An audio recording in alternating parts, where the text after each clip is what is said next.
আসসালামু আলাইকুম। হায় রে রাজনীতি, ফাইটিয়া যায়, বুকরা ফাইটিয়া যায়।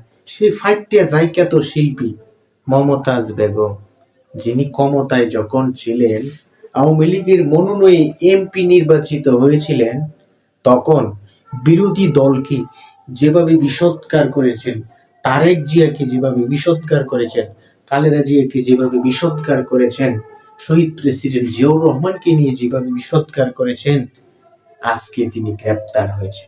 দেশ ছেড়ে পালাতে পারেননি, অনেকেই তো পালিয়ে গিয়েছে স্বার্থবাদী নেতারা, কিন্তু সেই ফাইটিয়া জায়গা তো শিল্পী মমতাজ আপা ফেরি করিয়া বিদ্যুৎ ব্যস্ত, তিনি কিন্তু পালাতে পারেননি।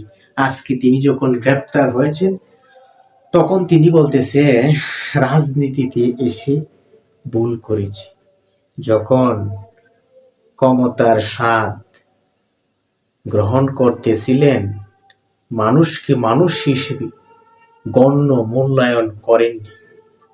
রাজনীতিবিদদের শিক্ষা হোক আপনার মতো নেতা নেত্রীদেরকে দেখে।